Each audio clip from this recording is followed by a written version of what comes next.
जय हिंद साथियों, आज हम लोग क्या करने वाले हैं, डीएनए के बारे में डिस्कस करने वाले हैं बेसिकली। ठीक है, डीएनए के बारे में इसके पहले हमने थोड़ा मोड़ा जान चुके हैं कि डीएनए ही क्या कर रहा है कि जो गुणसूत्र कहाँ पाया जा रहा है। गुणसूत्र पाया जा रहा था केंद्रक में। जैसे देखिए एक कोशिका है, कोशिका के भीतर बीच में जो है वो केंद्रक है, बीच में क्या है, केंद्रक है। और केंद्रक में जो अझुराए हुए हैं, जब तक इसके धागे क्रोमैटिन धागे जो है अझुराए हुए हैं तब तक तो केंद्रक हैं। जब हम से जूम करके देखें और ऐसी संरचना दिखी, इनको यक्षनुमा संरचना दिखी, यानी कि दो धागे एक में जब तक जुड़े थे तब तक उनको कहा गया क्या, क्रोमोसोम से, यानी कि गुणसूत्र कहा गया। जब उसको और खींच के ताना गया ना तो एक ठो रचना प्रदान हुई, यानी कि एक ठो आकृति दिखी जिसका नाम डीएनए रखा गया, यानी कि डीऑक्सीराइबोज न्यूक्लिक एसिड। डीएनए ही क्या करता है कि डीएनए पर ही लगे होते हैं जीन। डीएनए पर ही क्या लगे होते हैं, जीन। जैसे देखिए मोती का मलबा जो होता है ना, मोती के मलबा पे छोटे छोटे गुरिया लगी होती है। अगर वह गुरिया जब हटा देंगे तो वो मोती का माला नहीं कहलाएगा। वो मोती का माला कहलाएगा का, नहीं कहलाएगा। और जब तक इसके इसी प्रकार जो डीएनए होता है, डीएनए के क्या नाम है, बीच बीच में N2 बेस यानी कि नाइट्रोजन क्षार के डंडे लगे होते हैं जिस पर सजे होते हैं जीन, जो क्या करते हैं, एक पीढ़ी से दूसरे पीढ़ी में लक्षणों को ले जाते हैं कि आपके पास 2 आंख है तो आने वाला जो आपका लड़कवा है ना ओकरो पास 2 ठे होई, ओकरे पास 4 ठे ना होई। इसका डिसीजन कौन कर रहा है, तो डीएनए कर रहा है। डीएनए का पहला मॉडल जो दिए थे, यानी कि खींच तान के जो मॉडल तैयार किए थे, रचना किए थे, उनका नाम था वाटसन तथा क्रिक। क्या नाम था, वाटसन एंड क्रिक नामक 2 ठो वैज्ञानिक थे जिन्होंने क्या किया था कि डीएनए का मॉडल प्रस्तुत किया था कि किस तरह का डीएनए हो सकता है। जो इन्होंने मॉडल प्रस्तुत किया था उसी को हम लोग रफली देखेंगे और समझेंगे कि डीएनए क्या होता है, किस प्रकार काम करता है। ठीक है, देखिए यही वाला मॉडल इन्होंने क्या दिया था, कौन दिए थे, वाटसन तथा क्रिक ने यही मॉडल दिया था। यही मॉडल का मतलब इसे कहते हैं द्विचक्राकार मॉडल, द्विचक्राकार डीएनए। यानी कि देखिए एक ठो चक्कर ई है और एक ठो चक्कर ई है, दोनों क्या कर रहे हैं, एकदम साफ नुमा, एकदम एक में दूसरे में एकदम अझुराए हैं। एक में क्या किए हैं, ये अझुराए हैं और इसके ही बीच में क्या लगे हैं, डंडे लगे हैं। जैसे आप इस तरह समझिए कि जो सीढ़ी होती है ना, आपकी गांव की सीढ़ियां होती हैं, सीढ़ी जो छता पे चढ़ल जाला, उस सीढ़िया के बीच बीच में डंडा लगा होता है ना। अगर लोहे की सीढ़ी होगी तो लोहे का डंडा लगा होगा, और उसमें क्या होगा, अगर बांस की है तो बांस का डंडा लगा है। तो इस दोनों ढगवा एक में चिपके ना, एकरा खातिर इसमें लगे होते हैं N2 क्षार, यानी कि नाइट्रोजन क्षार के डंडे लगे होते हैं जो दूसरों को क्या करते हैं, एकदम बराबर बनाए रखते हैं। अब इसी पे सजे होते हैं छोटे छोटे जीन, छोटे छोटे जीन। इस मॉडल की खोज किसने किया था, तो वाटसन तथा क्रिक नामक 2 ठो वैज्ञानिक थे जिन्होंने ये मॉडल दिया था, किसका, डीएनए का। और बताया था कि एक चक्कर जो होता है ना इसका, यानी कि एक चक्कर, एक राउंड जो होता है, एक राउंड में कितने होते हैं, एक राउंड की जो लंबाई होती है वो 34 एंगस्ट्राम होती है। कितनी एंगस्ट्राम, 34 एंगस्ट्राम डीएनए की एक चक्कर की लंबाई होती है। एक चक्कर का मतलब एक राउंड की लंबाई जो कितनी होती है, 34 एंगस्ट्राम। आप कहेंगे सर आप तो कंफ्यूज कर रहे हैं, पहले बताए थे कि कोशिका में जो है क्या नाम है, 2 मीटर डीएनए पाया जाता है, प्रत्येक कोशिका में 2 मीटर। तो भाई हम सही कह रहे हैं, प्रत्येक कोशिका में न पाए जा रहे हैं 2 मीटर, परंतु उन डीएनए का एक चक्कर थोड़ा सा टुकड़वा काट के ला के दे रहे हैं कि ऐसे ऐसे संरचना, इतनी संरचना है, इसके बाद फिर वैसी संरचना, फिर वही, यानी कि पुनरावृत्ति हो रही है। क्या होता है, पुनरावृत्ति हो रही है। ऐसे ऐसे डीएनए के ही मॉडल है। जैसे देखिए क्या नाम है, कोई बचवा है तो बचवा को क्या करते हैं, अगर छोटा बड़ा कर रहे हैं तो एक पहले स्थान पे पहला छोटा, फिर बड़ा, फिर छोटा, फिर बड़ा, फिर छोटा, फिर बड़ा, यानी कि बार बार उसकी पुनरावृत्ति कर रहे हैं। इसी प्रकार डीएनए आपका है, डीएनए का है इतना मॉडल, यही मॉडल है। इसी मॉडल में एकदम पूरा एक दूसरे में क्या होते हैं, अझुराए रहते हैं। इसकी लंबाई कितनी होती है, अगर आपसे पूछ देता है द्विचक्राकार डीएनए की लंबाई कितनी होती है, तो 34 एंगस्ट्राम होती है। कितनी एंगस्ट्राम होती है, 34 एंगस्ट्राम इसकी लंबाई होती। किसकी, द्विचक्राकार डीएनए की। अगर इसकी खोज की बात करें तो इसकी खोज किए थे वाटसन तथा क्रिक नामक 2 ठो वैज्ञानिक। वाटसन तथा क्रिक नामक वैज्ञानिक ने क्या किया था कि द्विचक्राकार डीएनए की खोज की। अब प्रश्न ये उठेगा कि जो सीढ़ियाँ है, बसवा की सीढ़ियाँ थी तो उनमें बांस का डंडा लगा था, लोहवा की सीढ़ियाँ थी तो उसमें लोहा का डंडा लगा था। तो इस सूरा डीएनए जो है पॉलीन्यूक्लियोटाइड का बना है, तो एमए के थ्रू सीढ़ी लगी। तो इसमें जो सीढ़ी लगी होती, सीढ़ी के डंडे होते हैं वो नाइट्रोजन क्षार के होते हैं। वो किसके होते हैं? नाइट्रोजन क्षार के, N2 बेस के डंडे लगे होते हैं। किसमें? द्विचक्राकार डीएनए में। और आपको हम बताए थे, अभी बताएंगे फिर भी, नाइट्रोजन क्षार कितने प्रकार के होते हैं? तो 2 प्रकार के। पहले इसी को देख लेते हैं कि ये क्या होता है, डीएनए बनता कैसे है। डीएनए की अगर हम बात करते हैं, किसकी बात करते हैं? डीएनए की। तो डीएनए जो है किसका बना है? पॉलीन्यूक्लियोटाइड का। न्यूक्लियोटाइड का डीएनए किसका बना है? तो पॉलीन्यूक्लियोटाइड का बना है। अब प्रश्न उठेगा पॉलीन्यूक्लियोटाइड का है, तो पॉलीन्यूक्लियोटाइड जो है 2 चीजों से मिलकर बना है। एक है न्यूक्लियोटाइड, पॉलीन्यूक्लियोटाइड किससे मिला है, बनना है? तो ये न्यूक्लियोटाइडों से मिलकर बना है। न्यूक्लियोटाइड से मिलकर क्या बना है? पॉलीन्यूक्लियोटाइड। और न्यूक्लियोटाइड भी आपका 2 चीज से मिलकर बनता है। एक होता है यहाँ पर क्या नाम है? न्यूक्लियोसाइड। न्यूक्लियोसाइड। एक होता है यहाँ पर फास्फेट। अब न्यूक्लियोसाइड अगर देखेंगे तो न्यूक्लियोसाइड जो है 2 तरह का होते हैं। एक होता है इसमें शुगर मतलब चीनी, दूसरा होता है N2 क्षार, N2 बेस होता है। अब शुगर भी 2 तरह की होती है। आप कहेंगे क्या बता रहे हैं, अभी समझाते हैं तब समझ में आएगा। शुगर एक होती है ऑक्सी राइबोज शुगर, राइबोज शर्करा। एक तो होती है राइबोज। क्या होती है? राइबोज। देखिए शर्करा कितने प्रकार की हो रही हैं? तो शर्करा आपकी 2 प्रकार की हो रही हैं। एक तो है डीऑक्सी राइबोज, एक तो है राइबोज। डीऑक्सी मतलब अट्ठे जिसे शर्करा है तो उनमें ऑक्सीजन का अट्ठे कमी हो जाए तो डीएनए की शर्करा, वो ऑक्सीजन भरपूर रहे तो आरएनए की शर्करा। समझ में आ रही बात? अभी समझा रहे हैं। और N2 क्षार हम लोग चिल्ला रहे हैं, इसमें N2 क्षार के डंडे हैं ना। तो N2 क्षार है किसके? कितने N2 क्षार हैं? तो N2 क्षार भी जो आपके हैं वो 2 प्रकार के हैं। एक है क्या? प्यूरीन, एक है आपका पिरामिडीन। एक प्यूरीन है, दूसरा क्या है आपका? पिरामिडीन है। प्यूरीन कौन कौन से हैं? प्यूरीन है AG, और ये कौन सा? पिरामिडीन कौन सा है? TCU। अब देखिए AG, जैसे कोई पत्नी है तो नई शादी भई रहती तो क्या कहते? AG इधर आई ना, AG आई ना, AG हमेशा नहीं कहते थे। उससे याद रखिए कि जो आपका प्यूरीन क्षार है वो क्या है? A और G। A से हो गया एडेनिन, G से हो गया ग्वाइनिन। A से एडेनिन, G से ग्वाइनिन। यानी कि जो पत्नी होती है वो क्या कहती है अपने पति को? AG हमेशा कहती रहती। अब पिरामिडीन से इस प्रकार समझिए, जैसे ट्रेन और का जो TC होता है, कौन होता है?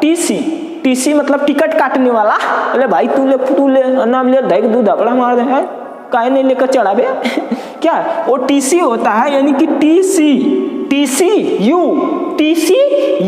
यानी कि UTC, नॉट मी, TCU यानी कि क्या हो गया? पिरामिडीन। यानी कि आपके टोटल यहाँ पर 5 ठो क्षार हैं, 5 ठो N2 बेस हैं। अगर आप देखेंगे कि डीएनए किसका बना होता है, तो डीएनए आपका न्यूक्लियोटाइडों का बना होता है, पॉलीन्यूक्लियोटाइड। अब देख रहे हैं डीएनए, तो डीएनए आपकी बता दें तो शर्करा कौन सी यूज होगी यहाँ पर? शुगर आपकी 2 प्रकार। अगर आपको डीएनए बनाना है ना तो डीऑक्सीराइबोज शुगर यूज करेंगे। अगर आरएनए बनाना है ना तो राइबोज शुगर यूज करेंगे। कौन सी शुगर यूज करेंगे? राइबोज शुगर यूज करेंगे। अब बना रहे हैं डीएनए तो यूज करिए। डीएनए में डीऑक्सीराइबोज शर्करा के साथ मिलेगा N2 क्षार। क्या मिलेगा?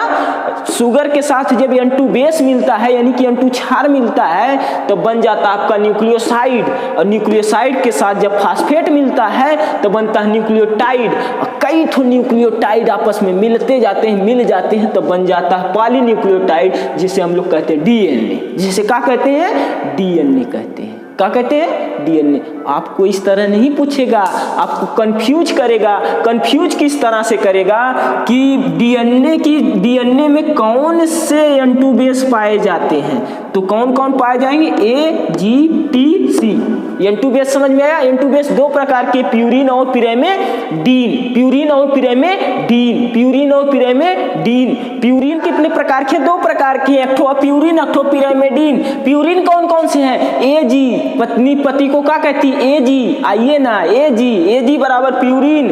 टीसीयू, टीसीयू, टीसीयू क्या है? पिरिमिडीन। अब देखिए ए हमेशा जी के साथ डबल बॉन्ड बनाता है। अब यहाँ पर जो डंडवा लगा है ना, ए हमेशा जी के साथ, यानी कि प्यूरिन हमेशा पिरिमिडीन के साथ होता है। लड़का हमेशा लड़की से शादी करता है, ना कि लड़का लड़का से, लड़की लड़की से। लड़का हमेशा लड़की से शादी करता है, लड़की हमेशा लड़का से शादी करती है। इससे समझिए कि प्यूरिन हमेशा पिरिमिडीन से शादी करेगा, पिरिमिडीन हमेशा प्यूरिन से शादी करेगा।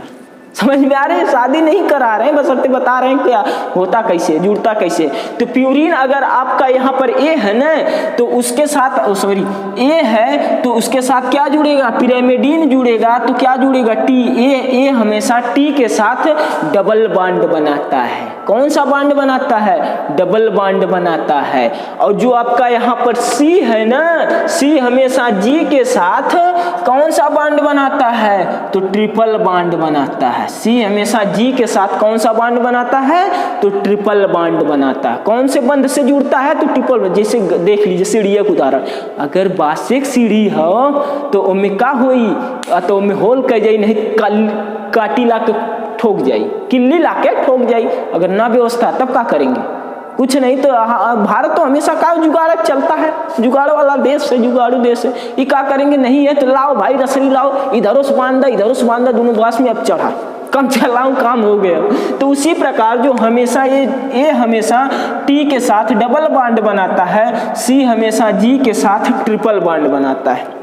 कितने बंद बनाते हैं? Triple bond. और जो आपका डीएनए का एक चक्कर में टोटल नाइट्रोजन क्षार जो होते हैं वो 10 ठो होते हैं। तो कितने हुए? 2 ठो हो गए। पुनः अब इसके बाद आएगा ए किसके साथ? ए टी के साथ डबल बॉन्ड। फिर यहाँ पर देखिए तो डंडा हमने बना दिया है, टोटल इसमें 10 ठो होंगे। पुनः 3 ठो हो गए, तो फिर होगा C triple bond G, A double bond T, C triple bond G, A double bond T. 4 3 7 यानी कि 3 ठो और चाहिए। फिर सी ट्रिपल बॉन्ड जी, और क्या होगा इसके बाद? सी के बाद फिर A double bond T, C triple bond G. अब यही हो गया आपका डीएनए का मॉडल। इसी मॉडल को प्रस्तुत किए थे वाटसन और तथा क्रिक ने, और बताएं कि इसकी एक चक्कर की जो लंबाई होती है ना, वो 34 एंगस्ट्राम होती है। कितनी होती है? 34 एंगस्ट्राम की लंबाई होती। किसकी?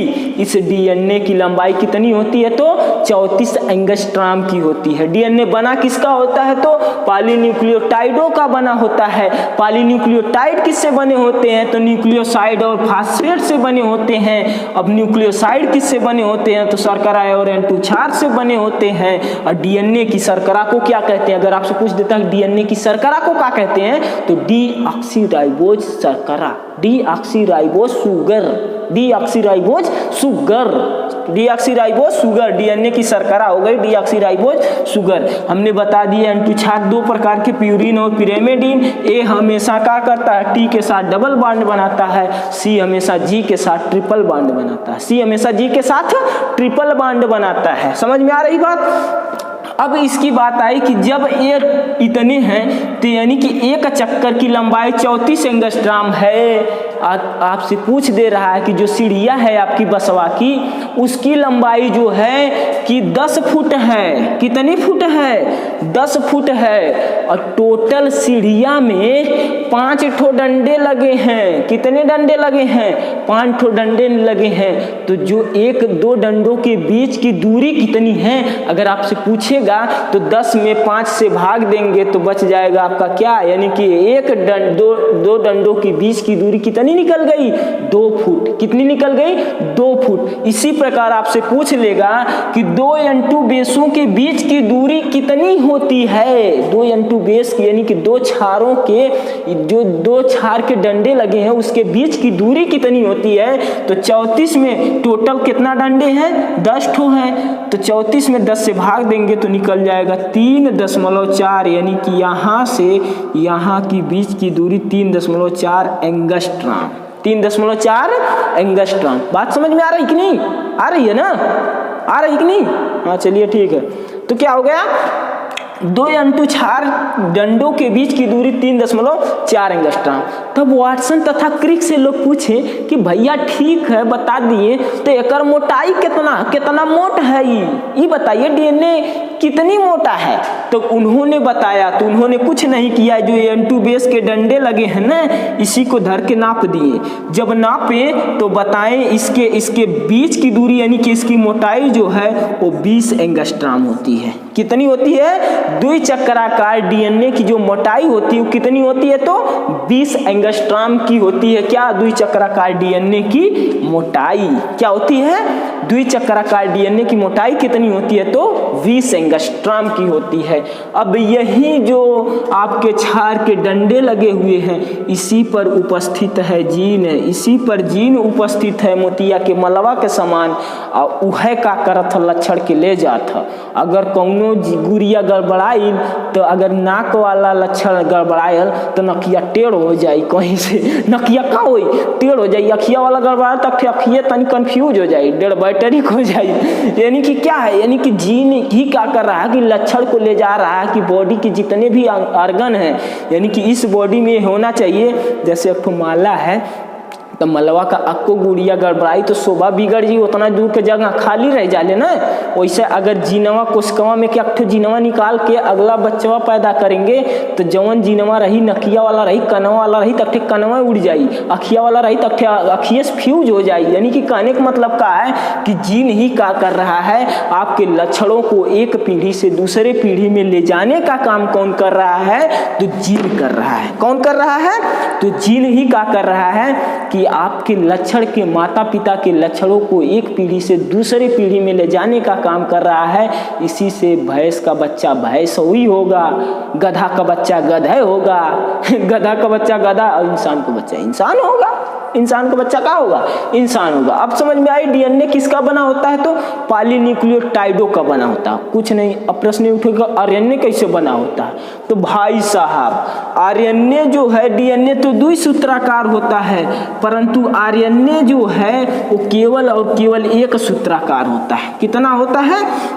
एक सूत्राकार होता है। यानी कि ऐसे बस इसमें क्या करेंगे, ऐसे लगे होंगे, एक सूत्र है। कितने सूत्र हैं? एक सूत्र खींच दा तू आरएनए बन जाता है। क्या बनत है? अब इसमें क्या होती है? अब आप लोग बताएंगे इसकी शर्करा कौन होगी? डीऑक्सीराइबोस शुगर होगी कि राइबोस शुगर होगी? क्या होगा? राइबोस शुगर होगा। Very good. क्या होगा? राइबोस शुगर होगा।